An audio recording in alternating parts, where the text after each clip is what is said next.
நண்பர்களை நீங்கள் பார்த்து கொண்டே இருப்பது உங்கள் கௌசிக் ரிவ்யூ. சரி வாங்க வீடியோக்குள்ளே போய் என்ன நடக்க போகுது அப்படின்னு சொல்லிட்டு பார்த்தீங்கன்னா, நம்ம கதிரேசன் இருக்கார்ல, அவர் இருந்துன்னு ஒரு பக்கம் அரவிந்துக்கு ஃபோன் பண்ணுறாரு. என்னடா திடீர்னு அப்படின்னு சொல்லிட்டு பார்த்தீங்கன்னா, இதோ பாரு அரவிந்த், உனக்கு எவ்வளோ பணம் வேணுமோ சொல்லு, நான் தரேன். உனக்கு கோடிக்கணக்கில் பணம் அள்ளி தரேன், நான் ரெடியாக இருக்கேன். ஆனால் நீ பண்ண வேண்டியது, என்னோட பொண்ணு வாழ்க்கையில் அந்த மல்லி இடைஞ்சலாக இருக்கா, அந்த மல்லி இனிமேல் இங்கே இருக்கக்கூடாது. எப்படியாவது வந்து அவகிட்ட ஆசை வார்த்தை பேசி, இதுக்கு முன்னாடி நீ தானே அவளை கல்யாணம் பண்ணிக்க இருந்த, நீ அவளை கூட்டிகிட்டு போனோம், அழைச்சிட்டு போனோம் அப்படின்னு சொல்லிட்டு சொல்கிறாங்க.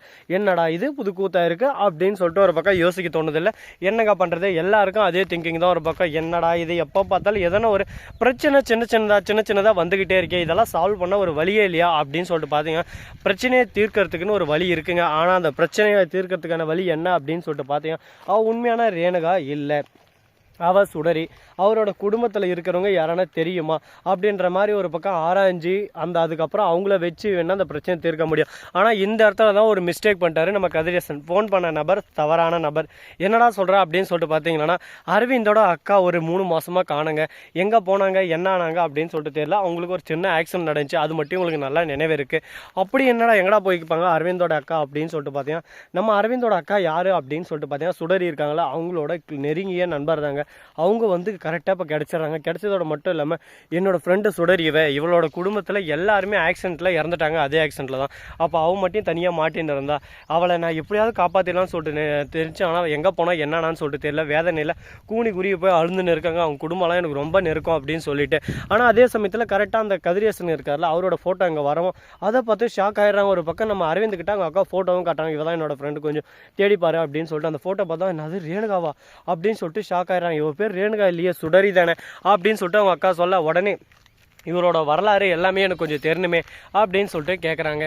அதை கேட்டதும் என்ன சொல்கிறது ஏது சொல்லணும்னு சொல்லிட்டு தெரியாமல், இவங்களோட வரலாறு இவங்களோட பூரியம் என்ன அப்படின்றத தெரிஞ்சுக்கணும் கண்டிப்பாக. ஏன்னா அதை தெரிஞ்சுக்கிட்டால் மட்டும்தான் அந்த இடத்துல அந்த பிரச்சனையை சால்வ் பண்ண முடியும். நம்ம அரவிந்த் அவளை இன்னும் இம்பார்ட்டன்ட் கொடுக்க ஆரம்பிக்கிறார். கதிரேசன் இப்படி பேசணும், மல்லியோட வாழ்க்கைக்கு ஆபத்து இருக்குது, மல்லியை நம்ம காப்பாற்றணும், கரெக்டான இந்த நேரத்தில் நம்ம போய் மல்லியை காப்பாற்றினா மட்டும்தான் நல்லது நடக்கும் மல்லிக்கு அப்படின்னு சொல்லிட்டு புரிஞ்சுக்கிறாரு. அங்கே போகிறதோட மட்டும் இல்லாமல் அரவிந்த் போயிட்டு அந்த சுடரிக்கிட்டே அவளோட ஆதாரம் எல்லாமே காட்டி, இவ தான் உன்னோட ஃப்ரெண்டு ஞாபகம் இருக்கான்னு சொல்லிட்டு கேட்க, இவளுக்கு தான் பழைய நினைவுகள் எல்லாமே ஞாபகம் வந்துருச்சு. உடனே ஆமான்னு சொல்லிட்டு சொல்ல, உடனே நீ ஏன் உன் குடும்பத்தை பார்த்து போகாமல் இந்த குடும்பத்தில் வந்து ஏமாத்தின்னு இருக்கும், உனக்கு இதெல்லாம் கேவலமாகவே இல்லையா அப்படின்னு சொல்லிட்டு கேட்க, என் குடும்பத்துலேயும் யாரும் இல்லை, எனக்காகவும் யாரும் இல்லை, அங்கே எனக்கு எந்த சொத்து பத்தம் இல்லை, நாங்களே ஏழை.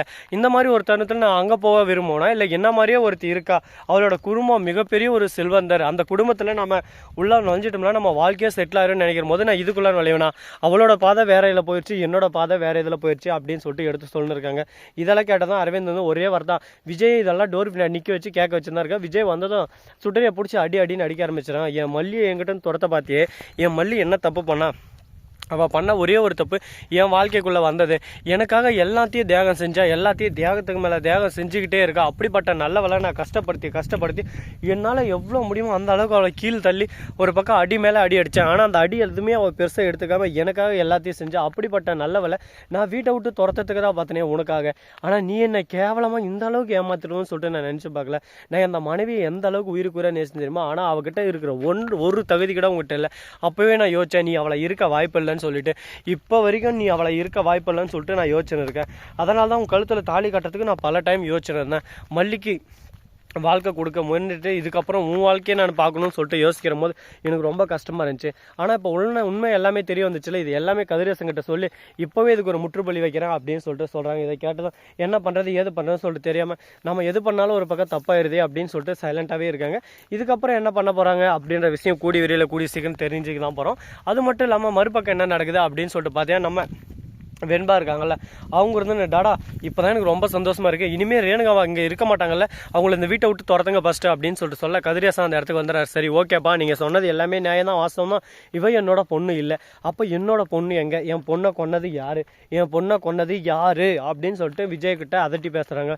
விஜய் இல்லைன்னு சொல்ல, இப்போயும் என் பேத்தி என் கூட கூட்டின்னு போகிறேன் அப்படின்னு சொல்லிட்டு சொல்ல, விஜய் முடியாதுன்னு சொல்லிட்டு சொல்ல அந்த இடத்துல மல்லி இருந்துன்னு தடுத்துடுறாங்க. ஆனால் இப்போயே நான் போய் கேஸ் போட போகிறேன், உன் வாழ்க்கையை சீரழிக்க போகிறேன், சிந்திக்க போகிறேன், ஒவ்வொரு நாளும் ஒவ்வொரு நொடியும் எதுக்கடா இவளை பகைச்சிக்கிட்டோம், எதுக்கடா இவங்ககிட்ட தேவையில்லாமல் வந்துக்கிட்டோம் அப்படின்னு சொல்லிட்டு உன்னை அழிக்க போகிறேன், என்னோட பொண்ணுன்னு சொல்லிட்டு கூட்டிட்டு வந்து இவ்வளோ நாள் எந்த பிரச்சனையும் இல்லாமல் சந்தோஷமாக இருந்தல, அப்படிப்பட்ட உன்னை நான் சும்மா விட மாட்டேன், இதுக்கப்புறம் தான் பிரச்சனை ஆரம்பிக்க போகுது அப்படின்னு சொல்லிட்டு அகங்காரமாக ஆவேசத்தோட கோபத்தோட பேசிகிட்டு இருக்காரு. இவர் சொல்கிறதெல்லாம் கேட்கும்போது ஒரு பக்கம் குழப்பமாக தான் இருக்குது. அந்த குழப்பங்கள்லாம் ஒரு பக்கம் இருந்தாலும் அந்த குழப்பத்தெல்லாம் தீர்மானிக்கிறது நாம இல்லைங்க. ஏன்னா எந்த நேரத்தில் எப்படி எல்லாம் மாறும்னு சொல்லிட்டு சொல்ல முடியாது.